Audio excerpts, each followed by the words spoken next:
So we're going to go on to our next segment, another Fran Spielman article. Alderman terrified constituents demand answers to carjacking spike.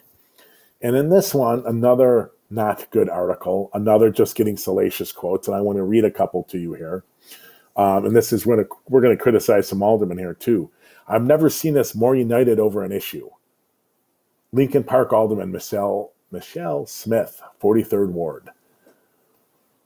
Congratulations, Alderman. And listen, carjackings, they're not good. No doubt about it. But you think you would have been equally united around finding solutions so that maybe murders like Laquan McDonald didn't happen again. Torture of John Burge, torturing suspects, didn't happen again.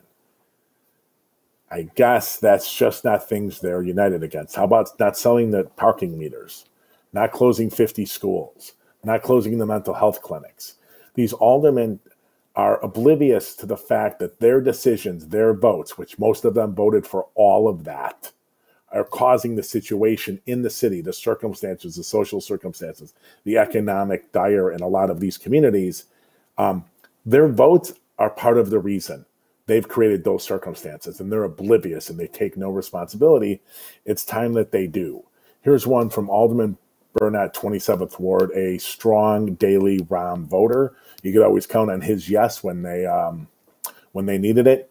Use my tax increment financing money to buy a helicopter, man. Do what you have to do.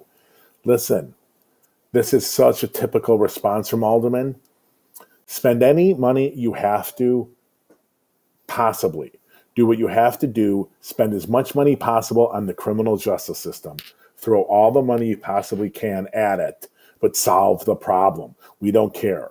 Now, where was he when it was time to vote on the selling the meters? Same thing with Alderman Smith. Where were they? Burnett's been around forever and a day. Where was he for all these things? He was lost. He was always a yes vote. Always a yes vote. Here's another one. Pat Dowell, 3rd Ward. I don't think we're going to solve this problem by having 66 people on Zoom meeting in a subject matter hearing. I really don't feel like there's any reasonable outcomes that are going to come out of this today. Okay, maybe, you know what? I don't think she's too wrong, but not doing anything. What did you want done? I don't feel that I've received any information. Here we go. Once again, politicians that vote on things that create the circumstances for issues around crime and violence in the city, taking no responsibility and passing the buck. I don't feel that I have received any information about what happened on the prosecution side. This is what my constituents are looking for answers to. They want to know that people are committing these crimes are being dealt with by the criminal justice system. Yep. Once again, don't look at us. Keep it in this narrow, I'm going to focus the camera for you, but where you should be looking for blame. It's Kim's Fox problem. It's not ours. It's not me for voting for meters. It's not me for closing mental health clinics, helping close the mental health, closing 50 schools in the most underserved communities in Chicago. By the way, the same place that you closed the schools, you closed the mental health clinics. Good job, Alderman. It's not for us being a yes vote for everything Rahm and Daley wanted just about. It's the criminal justice system's problem. It's their fault. We need political responsibility. We need politicians to take responsibility for what they vote on. This is something in the Chicago Justice Show we talked about on June 30th with Professor Barry Friedman from the Policing Project at NYU, and we're going to look at a clip of him and I talking about it.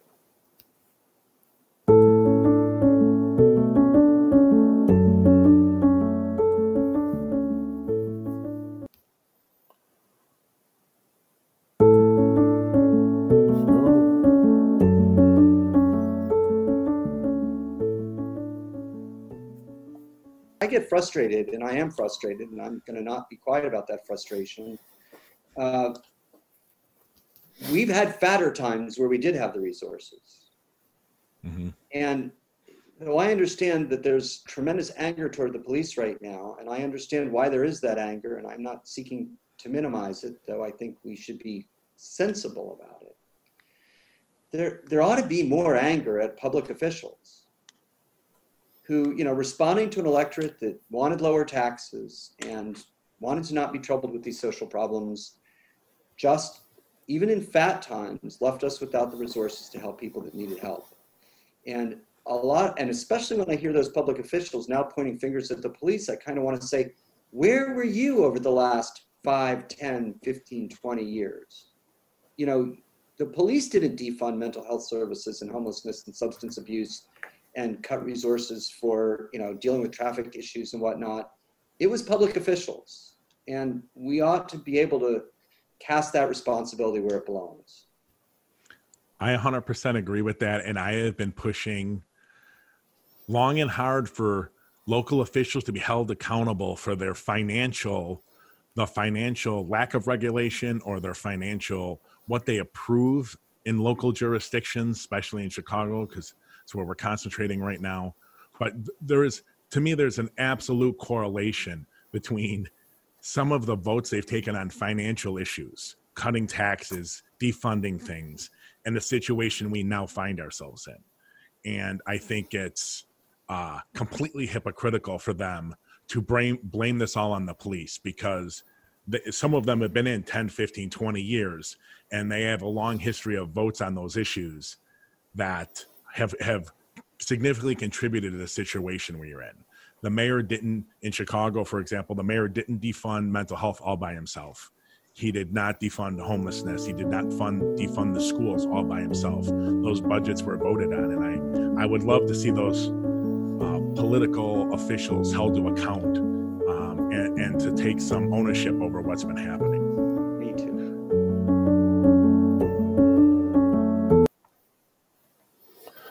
Yeah, I mean, and this story is a great example. These are 1, 2, 3 aldermen.